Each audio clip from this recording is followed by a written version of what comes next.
Story 1. My client had a room full of mannequins that moved. He didn't want to talk much. Just texted me a time, an address, and a rule. No lights on ever. That was it. No details. No flirtation.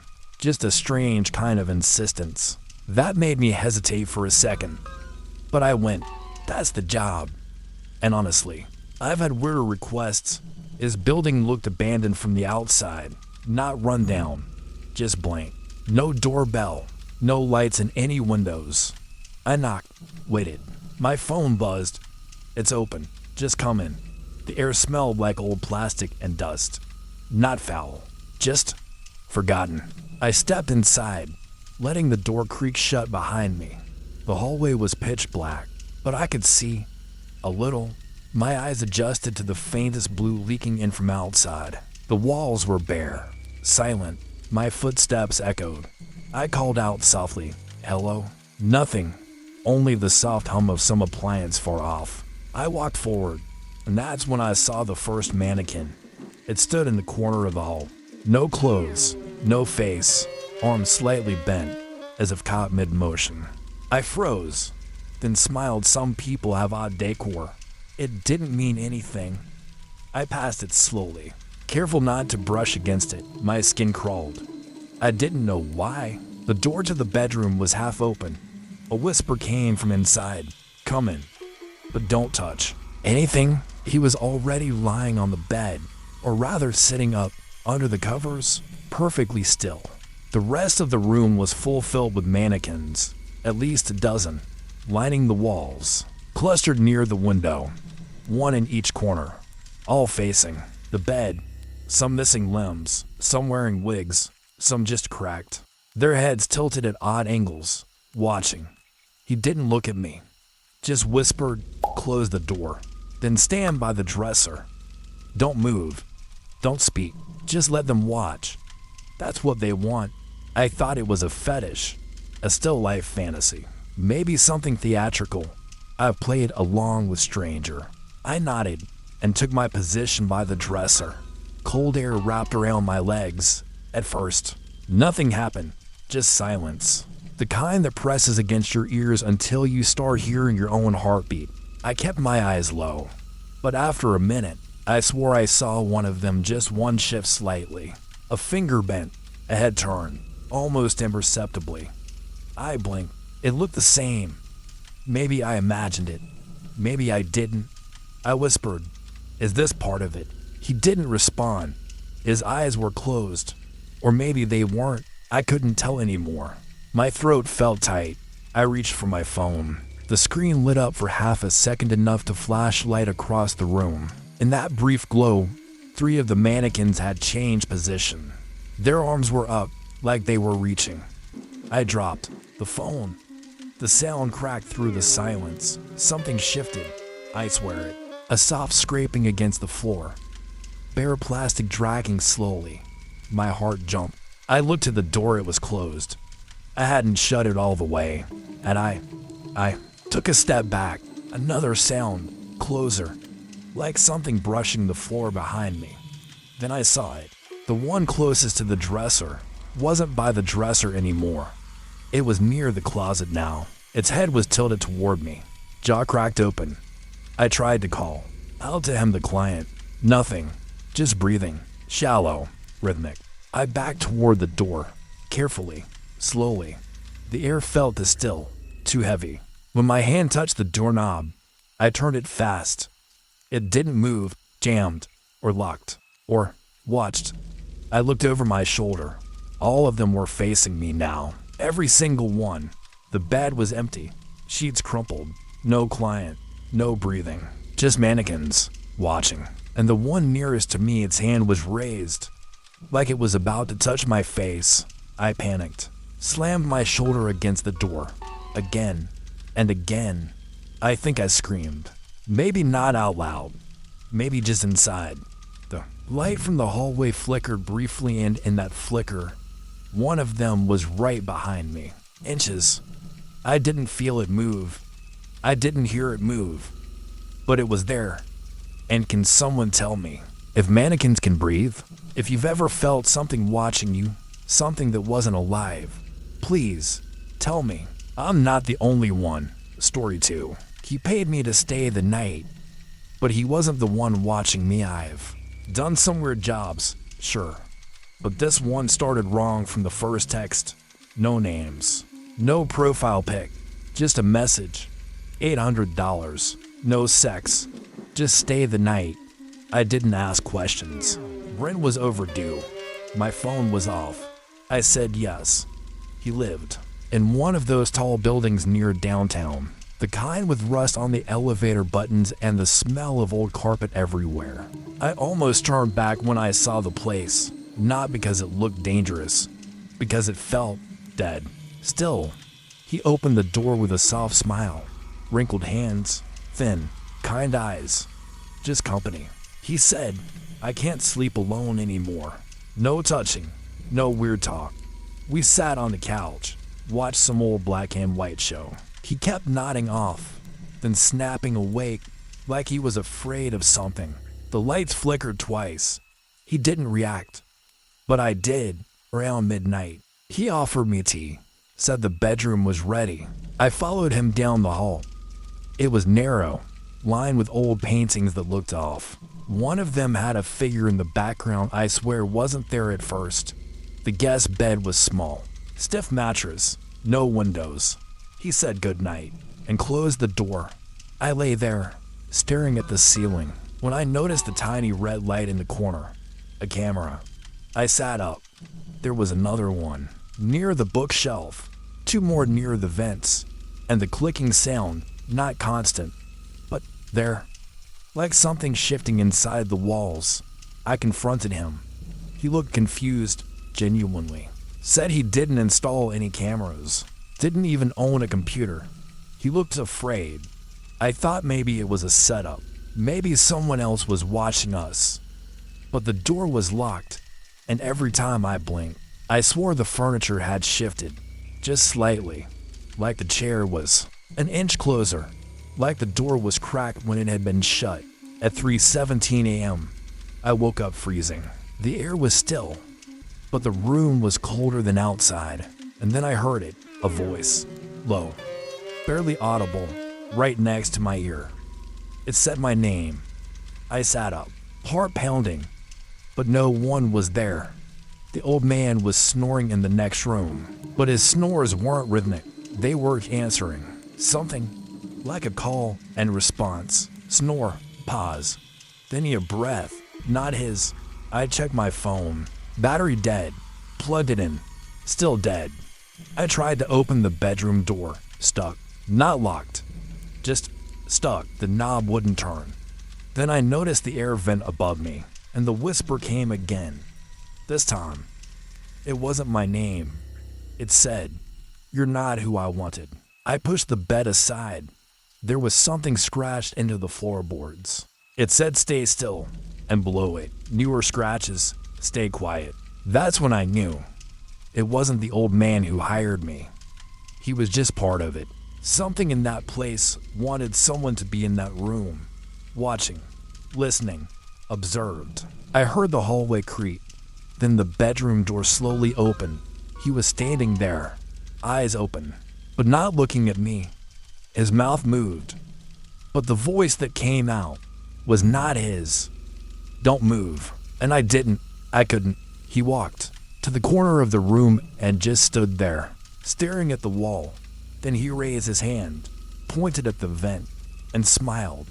I couldn't breathe. The lights flickered again, and for a split second, I saw something crawl out of the vent, thin, pale, watching me. The old man collapsed. I ran. Didn't even grab my shoes.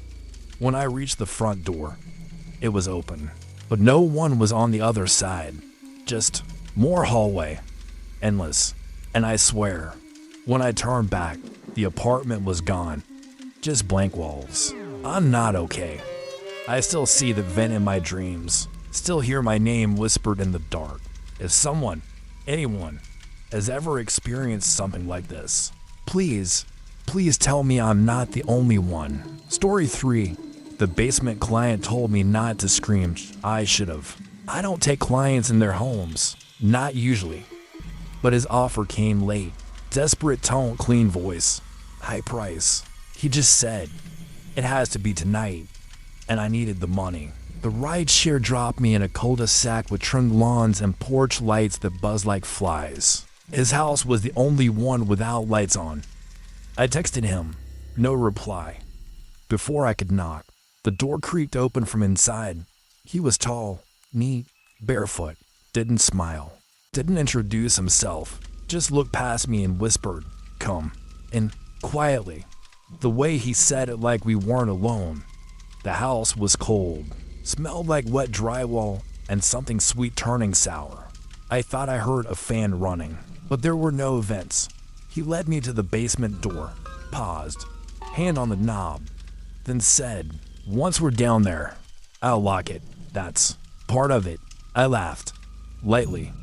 He didn't. The basement was bigger than I expected. Carpeted, lamp in the corner, bed made, fold a towel on top. He clicked the lock behind us, turned, held a finger to his lips. No talking. He mouthed, no phones. He pointed at a drawer. I placed mine inside. I was about to ask what kind of session this was, but I didn't get the chance. The first sound came just past midnight, a faint scratch, like nails across wood. He didn't move, just closed his eyes and breathed slow. I whispered, did you hear? He spun around, eyes wide. If you scream, she wakes up. My mouth dried up. I asked.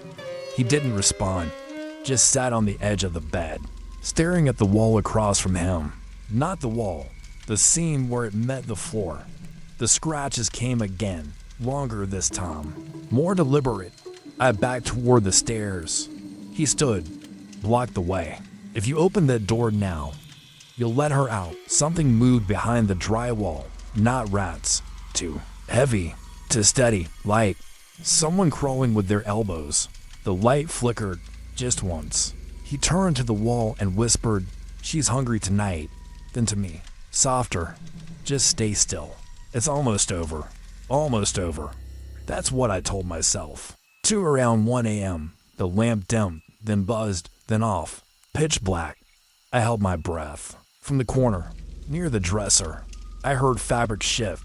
Breathing. Not his. Not mine. The mattress dipped behind me. But he was standing, still facing the wall. I froze. My chest locked. A whisper touched my ear, not words. Just breath. I whimpered. He didn't look back. If you scream, it gets worse. Something brushed my ankle. Slow. Deliberate, then again higher. I ran to the stairs, shook the doorknob, still locked. He didn't move, just whispered, she's always looking for someone new. The scratching was all around us now. In the walls, the floor, under the bed, inside the air vents that didn't exist. I begged him, I'll leave. I won't tell anyone. He stepped closer, finally turned, eyes sunken, pale sweat. She doesn't want you to leave. Not yet. I cried. Couldn't help it. He leaned close, his breath smelled like blood. She likes your voice. Then stepped back. The lamp blinked on, and I saw it in the mirror near the closet. Not him. Not me. Something else. A shape tall, thin, bent at the neck, watching. That's when I screamed. I didn't mean to. It just broke out of me. He lunged forward, but too late. The walls trembled. From behind the drywall came a sound I'll never forget, like something unhinging its jaw and dragging nails across its own teeth. I heard the door unlock behind me, but not by him. I don't remember running, only the cold air, the sound of her breath behind me, and her voice right at the base of my spine. Mine. I woke up in my own bed. No phone, no wallet, no marks, just dust on my ankles, and that smell, like something sweet rotting. I've searched the address. No such house listed. No one in the cul-de-sac remembers me. No rideshare record. No messages. But some nights, I still hear it, the dragging sound. That breath on my neck, and the words I can't forget. If you scream, please. If anyone's ever seen something like that, felt it watching, through the wall, Tell me I'm not the only one. Tell me she hasn't found you too. Story 4. He made me wear someone else's clothes. Then she came back. He didn't look dangerous. Not at first. Clean apartment, polite messages. Paid in advance. Said he just wanted company. Nothing rough.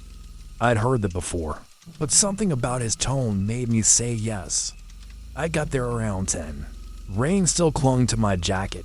He met me at the door wearing cologne so sharp it made my throat itch. The place smelled like lavender and something metallic beneath it. I thought it was just an old radiator. He offered me a drink. I declined. I wanted to keep my focus. He wasn't touchy. Didn't even sit close. Just walked down the hallway and said, "It's in the bedroom. Can you wear it for me?" I stepped. Inside, there was a neatly folded pile of clothes on the bed. Women's clothes, a beige blouse, a dark skirt, and a red wool coat. The coat smelled like perfume, thick, sweet, familiar in a way that made my stomach turn. I asked if it was for a role play thing. He nodded, eyes wide, almost nervous. The fabric felt damp when I touched it, like someone had worn it recently. I hesitated. He stood in the doorway, watching. "I'll pay double," he said. I put it on. It clung to me. Heavier than it looked, the sleeves were too long. The hem touched my knees. I expected laughter, maybe instructions, but he just left the room. I called after him nothing, so I looked in the mirror. And for a second, just a second, her reflection was clearer than mine. A woman, pale skin, black hair slicked to one side, lips parted, not moving, just staring back. I blinked and it was gone. I laughed nervously, told myself it was the lighting, the coat, the smell. I tried to take it off. My fingers slipped, the buttons wouldn't move, the zipper wouldn't budge. I took harder and the fabric tightened, around my ribs, my neck, like it wanted to stay on. I called out again, "Hey, I think it's stuck." No answer. The hallway lights were off, the living room empty.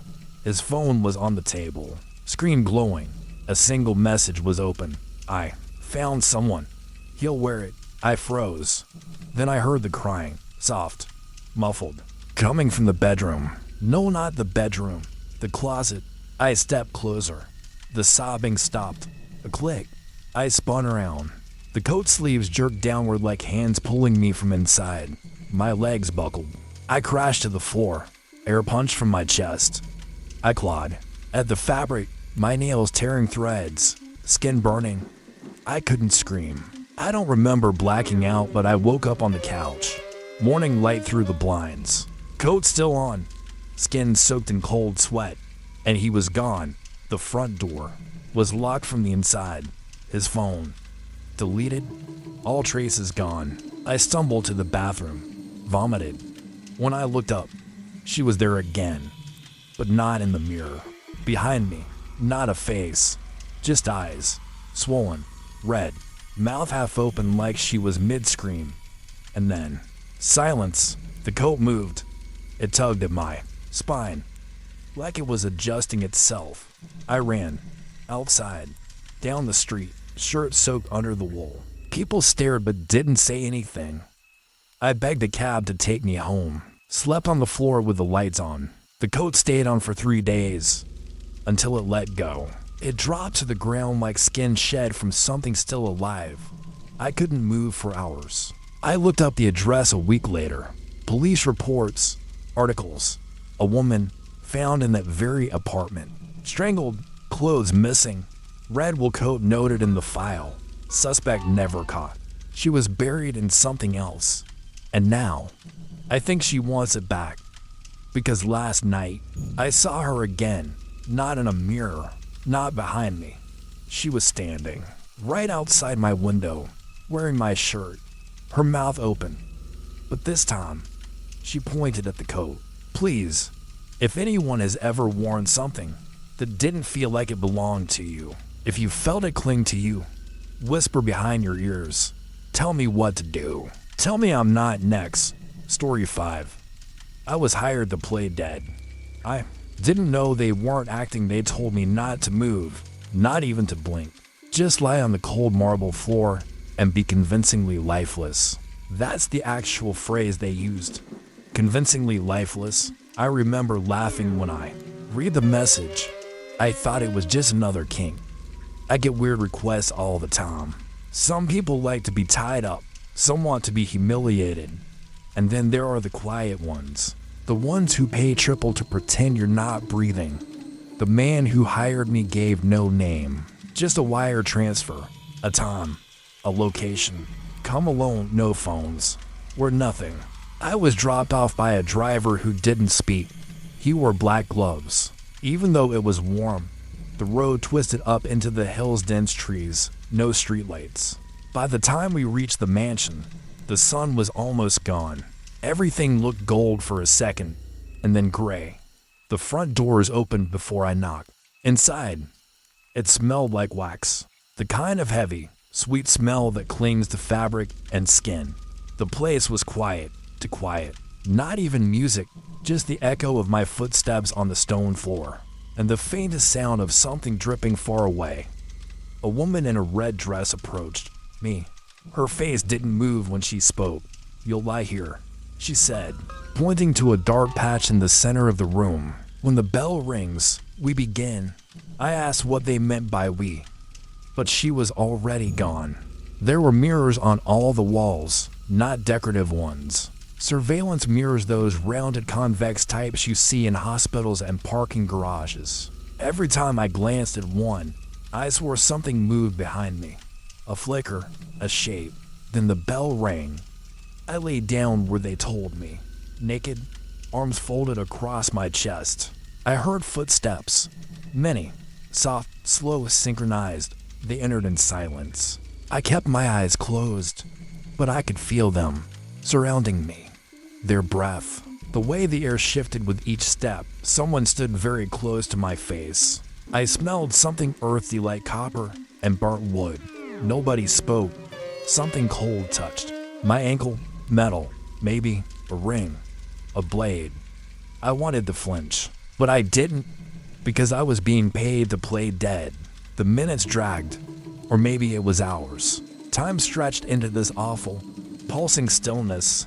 I thought I was imagining the whispering, but then I heard my name, whispered from somewhere behind my head.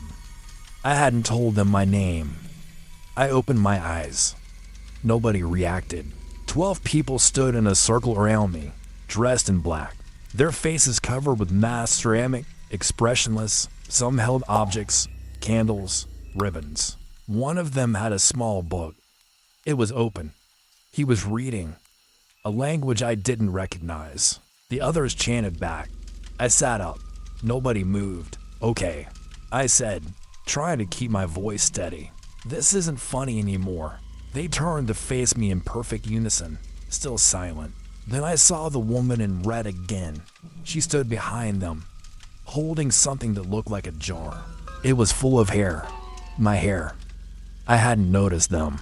Could anything? That's when I felt it just under my ribs. A thin, aching sting. I touched it. My fingers came back wet. Something sharp had pierced me, small, like a pen or a needle. My heart pounded so hard I thought I might scream. But I didn't. I backed away crawling, then scrambling to my feet. They didn't follow. They just watched, like they were, waiting. I ran through the hallway, trying doors, but none would open. The windows were covered, not with curtains sealed, with something black and glossy, like tar. I could still hear the chant, but now it was inside my ears, like it had burrowed. There, I don't remember finding the basement, but I remember the cold and the smell. I slipped on something going down the stairs, landed hard, couldn't see at first, but when my eyes adjusted, there were others, bodies, laid out carefully, preserved, hairless, identical posture, and in the center an empty space, a space, shaped like me.